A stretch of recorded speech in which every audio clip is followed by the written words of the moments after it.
Hi, welcome to Game Dev London. I'm Chris Payne, and with me is Mark Drew of Command Studio. Let's bring Mark on. Hello. There I am. Welcome I, to s- I welcome to just the thought I'd podcast. slide over. Slid into your podcast. There you go. So, Mark, how long have you been working in the games industry? It's quite a while, as I understand. Oh no, quite opposite. I am a late bloomer. I think Oh, I got into it. I got into it. I mean, I crashed the party with fake ID like about 5 years ago, 4 years ago. Decided to make a game stupidly enough. It all started in a barbecue actually, and some friends of ours sitting around having a few beers. We should make a game. I've got a great idea for a game. By the way, everybody else has gone on with their life and are having happy like lives. I'm the one that's still around going, yes, let's make that game. So everybody else, yeah, just like left me and. I mean, in good ways. Actually, I lie. Like some of my friends have actually gone on to careers in game development, but not with me. But yeah, so it was a few years back. Um, Having said that, I actually worked doing some Flash games back in the day. I think everyone did. If you're in in my age, at one point you found Flash and went, "Oh, you can do interactivity," and so I did some of that for I think a show called Survivors. Does that ring a bell? Like TV show called does Survivors. ring a bell, yeah. People on an island. I don't know if they were eating each other or what the deal of the game was, but yeah, so we made some Flash games for that. But that was about my involvement. I found it kind of difficult because as people say, so how do you get into the industry? And I say, like, you find the back window and you climb in and nick some dead guard's ID or something. And they're like, no, that's Metal Gear Solid. That's not how you do it. But so bad Okay, you advice. could Sorry. try that. Right? Like see how far you can get into like Ninja Theory Studios and see how long you can stay. Going like, oh no, yeah, totally. I'm VFX. You know. I have worked at studios where random people have tailgated others into the offices and done a quick tour of the building, swiping loose wallets off desks and then leaving the place. Wow. I mean, that's not a plan for a lengthy career in the industry, but Well, no, I think um, I think that's to get you blackballed from the industry yeah. forever. So, But what can you tell me about Command Studio then? This is your debut game that you're working on as an indie then. uh yes, it is. It's Okay. well, I mean, we haven't released a couple. We've worked through a couple of them and they're still on the shelf until we have gone into them and then we realize the scope. As any Mm-hmm. indie developer that starts making something, you have a picture in your head on something, and then you go, all right, yeah, I can totally do that. And then you start getting into development, and then you realize, oh boy, yes, that what I needs about 100 people, and I don't have 100 people. So yeah, I'm with you there. uh, Even after 20 years in the industry, I have done exactly that. Started yeah, on something that I know how to do this. Oh, but there's a lot of it. yeah. There's a lot of it, and it's past the fun bit. Then when you get into the lots of it, the spreadsheet time. Yeah, If you're watching this and you're thinking of getting into games, there's a lot of spreadsheets involved. Just that no one warned me. really are. Yeah. And But for about the last year, we've been developing a game called Horror Stories Welcome Home. Uh, in earnest, it's actually uh, this week we're doing alpha testing with internally. So we've got the vertical exciting. slice is we're about 80% there with the vertical slices, and like it's all there. It's just like a few more assets. There's a few placeholder assets we'll have to work on later, but it's like now getting feedback from real players out there to see like because we've been living with it for the last 9 months or so. Yeah, And yeah, Welcome Home is unsettling exploration game. um we call it horror stories because we want to do a series of them. And at the okay. moment, we started with Welcome Home, um, which is it's set in the 80s, and it's a girl's going back home to bury her mother's remains, which are. But then she finds out that the house that she mysteriously is going to was actually being turned into a murder museum because horrific events happened there.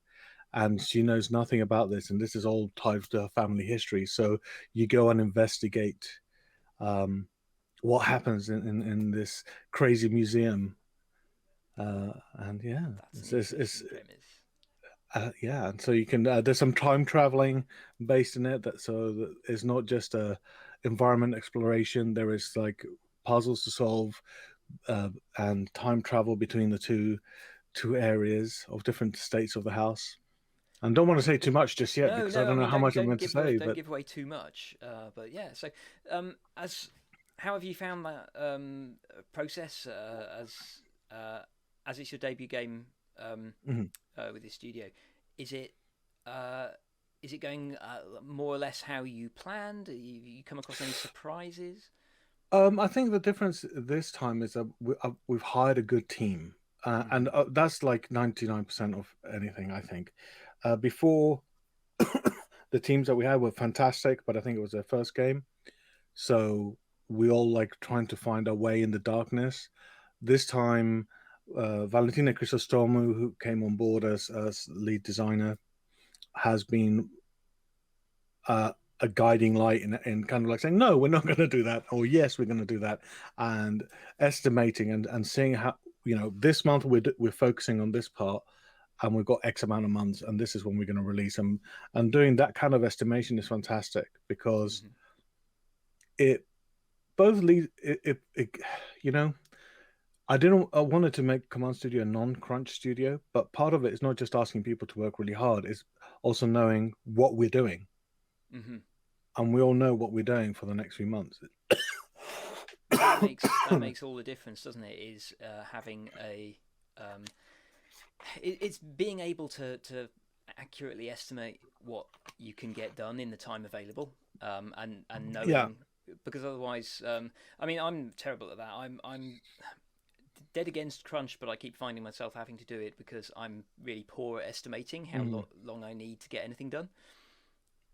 Well, I think the trick with estimating is to do it a lot and measure it, right? So That's the key thing, measuring.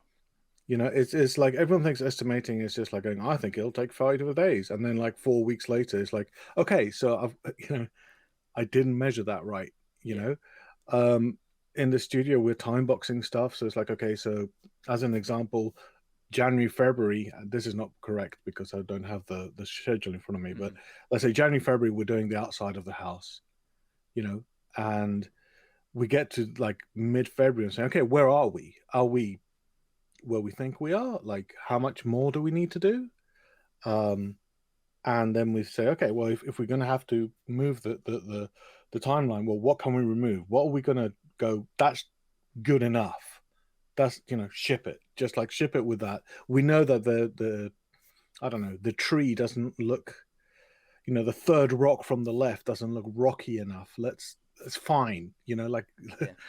and artists and designers always want the best, but I don't know. One thing that really struck me is like, art or games, are not finished. They're never finished. You No. just run out of time. Yeah. It's like, so getting really good at, or very, very strong at saying, that's good enough. We have other important things to do next month. Yeah. Exactly. We can fix that rock now, but at the cost of Like, something that we were going to do next month. yeah, Um, or something really important, right? yeah. Because like you could go like, yeah, no, that rock's great, but we need to have the bad guy with the machete done, or Yeah. whatever you're doing in the, and that he's necessary because he's the antagonist of the whole game. So Yeah. like, and this is where things slip. Yeah. I don't want to like touch wood. Hopefully we're not slipping. We're pretty much on target at the moment. Um, we're getting a lot of feedback at the moment, so then there's going to be that iteration of going like, okay, what's important? Whose feedback do we no, because as game developers, we know what's right, what's wrong, what's missing, and also we know what to do. Yeah. An example that we did is cut out a lot of the dialogue right at the beginning. So there you go. That's like voice acting out the window, right? That's a whole process that we didn't need to do. We had to find another solution, Yeah. but that was like, there we go. Let's move this out because that iteration is going to take cycles of everything else, and we're not going to finish. So, Yeah. But yeah, estimate and measure, and so I mean, for myself as well, it's like I tried to time box stuff and say like, okay, if I didn't get it done in the time that I allotted, well, okay, that's I've run out of time because I've got other stuff I've got to do. Yeah. No, that's fair enough. It's I find it's very